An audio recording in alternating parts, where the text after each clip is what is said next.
राधिका खेरा, मैं फिर आपको मौका दे रहा हूं अपनी बात को रखने का, और आपको मैं 1 मिनट का वक्त देता हूं, शांति से आपकी बात को गौरव भाटिया भी सुनेंगे। मेरा जो मूल सवाल है, आपने मौका दिया और पॉलिटिकल लोग जो है वो मौके को छोड़ते नहीं है। बीजेपी ने मध्य प्रदेश में, छत्तीसगढ़ में, राजस्थान में उसको बिल्कुल कैच कर लिया, क्योंकि आपने अपनी विकेट खुलेआम दे दी। तो क्या आपको लगता नहीं है कि जनता को गाली देके कांग्रेस कैसे जीतेगी? जो व्यूअर्स है इनको आप गाली दे रहे हैं कि ये राक्षस है जिन्होंने मोदी को जितवा दिया। राधिका जी। अमीश जी, हरियाणा के, आपको मेरी आवाज मिल रही है? जी मैडम। जी, हरियाणा के मुख्यमंत्री खट्टर साहब ने सरेआम एक ब्राह्मण नेता का सर फरसे से काटने की धमकी दी। किसी ने माफी मांगी? क्या उनको बर्खास्त किया प्रधानमंत्री नरेंद्र मोदी ने? नहीं किया, लंबी चुप्पी साध ली। 800 से ज्यादा किसान भाई बहन हमारे शहीद हो गए 3 काले कानूनों के खिलाफ। अपनी वहां पे बैठे हुए बॉर्डर के ऊपर जिनके लिए कीलें गाड़ दी गई, उनको पार नहीं करने दिया बॉर्डर। मुख्यमंत्री ने उनके ऊपर पानी बरसाया, लाठियां चलाई। क्या कोई बोला? मैं इनके बीच में नहीं बोली। कांग्रेस पार्टी इस वक्तव्य को ठीक मानती है, गलत? सुनने की क्षमता रखिए। अमीर जी, फिर मैं इनके बीच में बोलूंगी तो ये रोएंगे और आपको कहेंगे कि मुझे बोलने नहीं दिया जा रहा, मेरे बीच में कोई बोल रहा है, फिर मेरी वोट गिनवाएंगे, फिर ये रोने लग जाएंगे। तो मेरे को इनको या तो म्यूट करा दीजिए और मुझे मेरा समय वापस से दीजिए। अच्छा, मेरा भारतीय जनता पार्टी के लिए आप जनता नहीं है, आप जनता नहीं है, आप झूठ बोलने वाले डरपोक शासक के प्रवक्ता है। मत बोलिए, मुझे बताइए सुनिए मेरी बात, 9 साल में एक बार भी मोदी जी आए? कौन डरपोक है कौन नहीं है, एक एक करके विश्लेषण हो बात का। मेरा निवेदन है, मेरा कटिबद्ध निवेदन है आप दोनों से। एक सेकंड गौरव, राधिका आपके बीच में नहीं बोली, आप बिना बोले। ओके, एक second, all audios down. PCR देखिए, हमारा नया स्टूडियो है, आज हम कहते हैं ना बोनी कर रहे हैं, पहला कार्यक्रम कर रहे हैं, तो मुझे उम्मीद है कि अच्छा करें हम आज यहाँ पर और जनता को अच्छा मैसेज दे।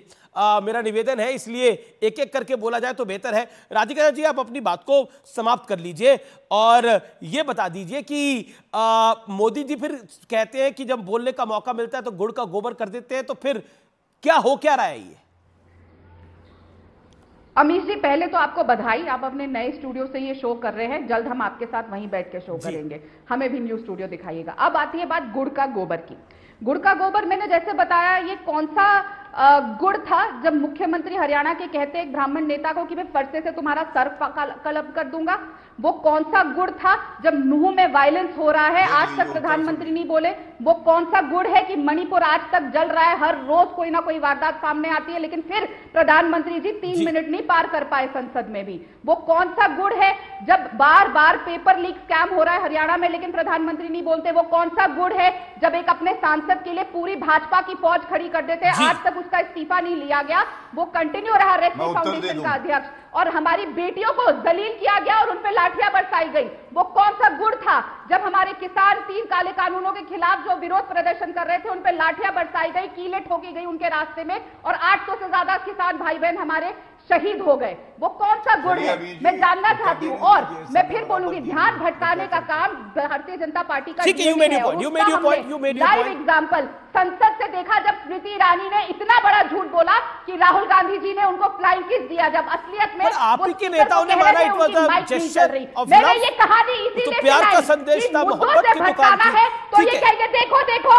मुझे फ्लाइंग किस दे दी, देखो देखो ये यहाँ पे क्या बोल रहे हैं, क्योंकि मणिपुर से बात हटानी थी। और आज जब हरियाणा के पेपर लीक के बारे में चर्चा हो रही थी, वहां से ध्यान भटकाना था, तो जादूगर की पोटली से कहा देखो देखो ये कबूतर निकल गया, देखो देखो इधर ध्यान रखो, मुद्दे पे मत जाओ। कबूतर नहीं निकला मैडम, में रोज पेपर लीक हो रहा है, कबूतर नहीं निकला।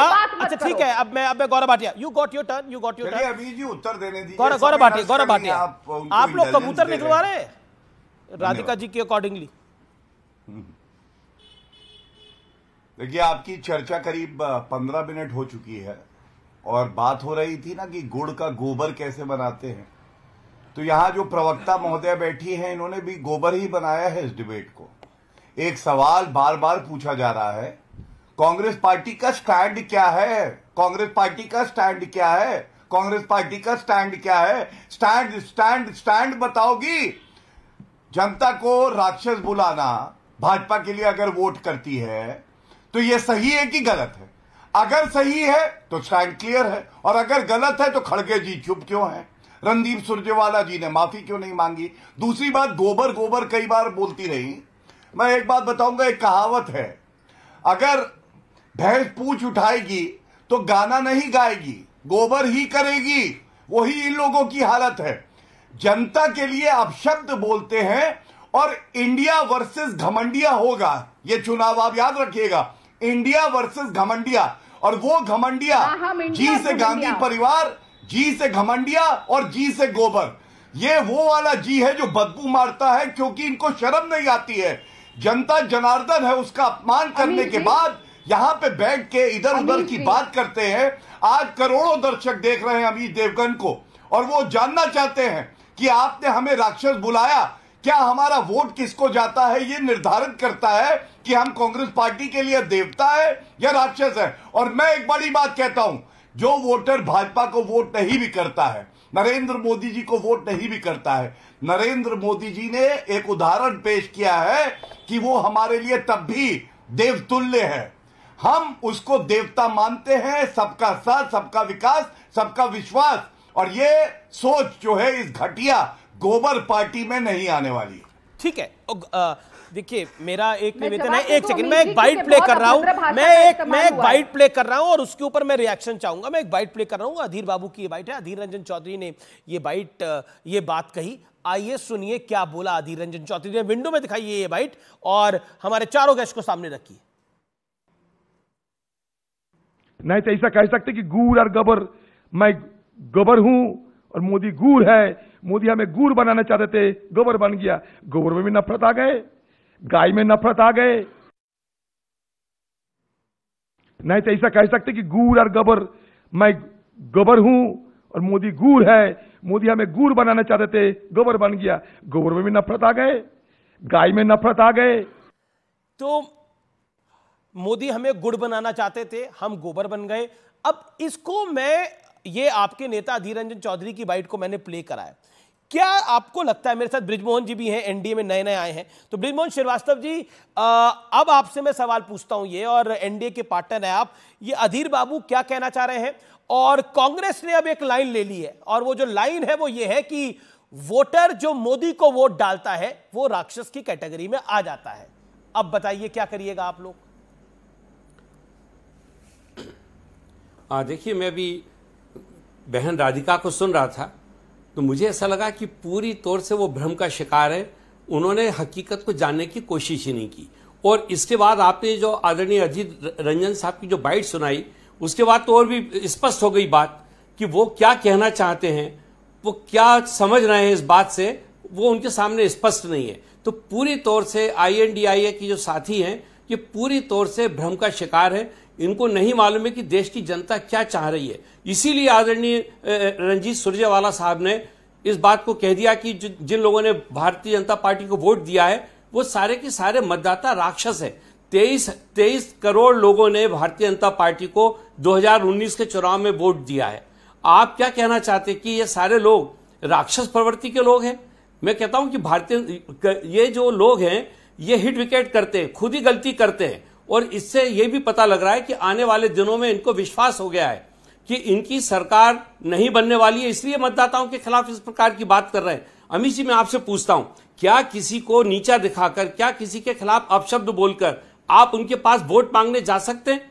अगर इतनी समझ इनके पास नहीं है तो समझा जा सकता है कि ये पूरी तौर से विवेकहीन हो गए। और विवेकहीन आदमी जब ही होता है जब उसको लगता है कि वो हारने वाला है या वो अपने उद्देश्य की पूर्ति नहीं कर पाएगा। ये उसका सबसे बड़ा पर्चा है कि अब आप देखिए कि वो वहां पे कहते हैं कि महाभारत की ये जमीन है, यहां से मैं श्राप दे रहा हूं। अरे श्राप तो देश की जनता ने दिया था ना, तभी तो 2019 में ये हाल हुआ। अभी भी इनकी समझ में नहीं आ रहा। बल्कि मुझे तो ऐसा लगता है कि वहां पर उस समय दुर्योधन की आत्मा घूम रही थी। उन्होंने भी इस प्रकार की भाषा का उपयोग करके महाभारत का युद्ध किया था और अंततः पराजय के शरण में गए थे। वो इसी प्रकार की भाषा ये बोल रहे हैं। मैं सोचता हूं कि इस प्रकार की भाषा की कोई जरूरत नहीं है। आदरणीय प्रधानमंत्री जी के लिए आप ऐसे शब्दों का उपयोग करते रहे, उन्होंने तो स्वीकार कर लिया, उन्होंने कहा ठीक है, मैं सारी बातों को स्वीकार करता हूं, लेकिन आज जनता के खिलाफ बोलना, जनता के लिए ऐसे शब्दों का उपयोग करना, समझ में नहीं आ रहा कि इसकी जरूरत क्या थी। ब्रिजमोहन जी आपने अपनी बात को रखा। आनंद दुबे, ये वही वोटर है जिन्होंने आपको भी वोट डाला, जिनके चलते आपकी भी जो सीटें अभी बची हुई हैं आपके पास, अधिकतर सीटें तो शिंदे साहब के पास है, शिवसेना के पास है, और बाकी जो उद्धव गुट के पास है जो बची हुई हैं, वो भी इसी प्रवृत्ति के लोगों ने वोट डाला होगा आप लोगों को भी। तो आपको लगता है कि जो वोटर था आपका वो राक्षस है और आप कांग्रेस के स्टैंड के साथ है? नमस्कार। आप और हम सामाजिक और राजनीतिक जीवन में हैं। हमें ऐसी बाणी बोलिए मन का आपा खोए, औरन को शीतल करें आपहु शीतल होएं। हम सब इस पर चलने वाले लोग हैं। ठीक है, हम भारतीय जनता पार्टी के विचार से सहमत नहीं हैं। हमारी एक राजनीतिक सामाजिक लड़ाई उनसे चल रही है। आदरणीय बड़े भाई रणदीप सुरजेवाला साहब हरियाणा से आते हैं। बहुत सारे मुद्दे हैं। अभी हाल ही में नूंह की बहुत बड़ी हिंसा हुई। राज्य सरकार, कानून व्यवस्था पूरी तरह विफल रही, फेल रही। बहुत सारे तरीके हैं अपनी बात रखने का जनता के बीच में, लेकिन जो जनता जनार्दन है वो कभी राक्षस नहीं हो सकता।